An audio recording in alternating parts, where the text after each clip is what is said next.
দেখুন মহানন্দার চর, আর সেখান থেকে কিভাবে বালি পাচার হচ্ছে। মহানন্দার চরেও ফাঁসি দেওয়া ব্লকে বালি চুরির অভিযোগ উঠছে, অবাধে বালি চুরি হচ্ছে এমনটাই কিন্তু অভিযোগ করছেন স্থানীয়রা। রাতের বেলাতে সুযোগ বুঝে বালি পাচার হচ্ছে। আমাদের সঙ্গে সরাসরি রয়েছেন প্রতিনিধি বিশ্বজিৎ।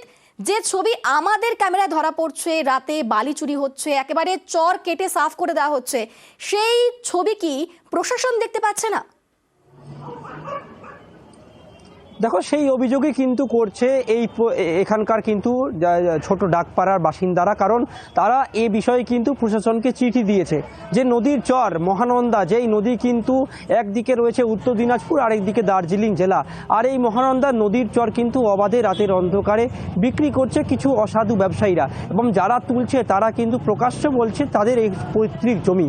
কিভাবে পৈতৃক জমি হলো তা নিয়েও কিন্তু প্রশ্ন তুলছেন বাসিন্দারা, কারণ নদী যেই পাশ দিয়ে যায় সেই জমি কিন্তু সরকারি জমিভুক্ত হয়, আর সেই সরকারি জমি থেকে নদী তোলা এক প্রকার প্রকাশ্য বলা চলে সেটি কিন্তু অবৈধভাবে কাজ, আর এই অবৈধ কাজ চলছে রাতের অন্ধকারে। প্রশাসনের কর্তারা নাকি জানেনই না, এবং জানার পরে তারা কিন্তু যখন রেড করতে যাচ্ছেন তখন তারা বলছেন যে কুয়াশার চাদরের জন্য তারা কিন্তু যে সমস্ত মাফিয়ারা এখানে কাজ করছে তারা কিন্তু ভেগে যাচ্ছে। গোটা ঘটনায় কিন্তু ভূমি ও ভূমি রাজস্ব আধিকারিকরা তারা তৎক্ষণাৎ টিম পাঠাচ্ছে, এবং তারা পুরো বিষয়টি জানতে চেষ্টা করছে যে এই যে জমি যেখান থেকে এই মাটি কাটা অর্থাৎ বালি কাটা হচ্ছে সেটি কি আদৌ কোনো খতিয়ানভুক্ত জমি না এটি সরকারি জমি। যদি সরকারি জমি হয় তবে কিন্তু প্রশাসন পদক্ষেপ নেবে এবং ঊর্ধ্বতন কর্তৃপক্ষকে জানিয়ে যা যা ব্যবস্থা নেওয়ার সব বিষয় কিন্তু আশ্বাস দিয়েছেন ফাঁসি দেওয়ার বিএলআরও। তবে এখানকার স্থানীয় বাসিন্দাদের দাবি যে হারে বালি তোলা হচ্ছে তাতে কিন্তু আগামী দিনে নদীর গতিপথ একদিক দিয়ে যেমন পরিবর্তন হতে পারে, স্থানীয়রা বলছেন অবিলম্বে এই বালি চুরি বন্ধ করা হোক।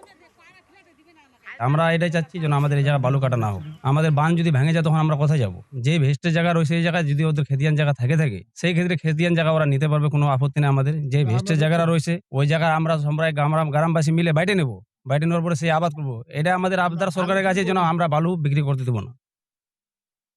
আমাদের বংশধারী জমি, যেমন আমার দাদু, আমার ছোট দাদু, আমাদের বংশগত জমি কিছুদিন আগে এক রাতে সব জমি নদী হয়ে গেছিল, জল শুকিয়ে গিয়েছে। সেটা এখন আমরা দেখছি চাষবাস করলে সেটাকে চাষবাস করা যায়। কিছুটা এমনি পড়ে রয়েছে বাড়ি ঘর বানানোর জন্য, আমরা গাড্ডা ভরার জন্য আমরা এখানে নদী থেকে কিছু মাল তুলে নিই। আমাদের পেপারস রয়েছে, কর্মদক্ষ আমাদের যে বেলার অফিস আছে ওনাদেরকে বলবো আমার পেপারস খতিয়ে দেখা হোক। আর সেখানকার বিএলআরও তিনি বলছেন যে এই বিষয়ে নজর আমরা রাখছি, কিন্তু কুয়াশা যেহেতু হচ্ছে সে কারণেই তারই সুযোগ নিয়ে অভিযুক্তরা বালি চুরি করছে। অভিযোগ পাওয়ার আগেও আমাদের কাছে খবর আছে। আমরা গত এক সপ্তাহে প্রায় 3 বার ওই জায়গাটায় রেড করি। প্রচণ্ড কুয়াশার আড়ালে যে দুষ্কৃতিকারীরা আছে তারা পালিয়ে যায়, আমরা পুলিশকে সাথে নিয়ে গেছিলাম। আমাদের অফিসের যে রেড টিম সে সকাল বিকেল এখন থেকে ওই জায়গাটায় নজরদারি এনফোর্সমেন্ট করবে। আমি ধরে নিলাম যদি তাদের প্রত্যেক সম্পত্তিও থাকে তাই বলে তো তারা আইন ছাড়া আইনে তো কোথাও বলা নেই প্রত্যেক সম্পত্তির মাটি কেটে আমি বাইরে বিক্রি করতে পারবো।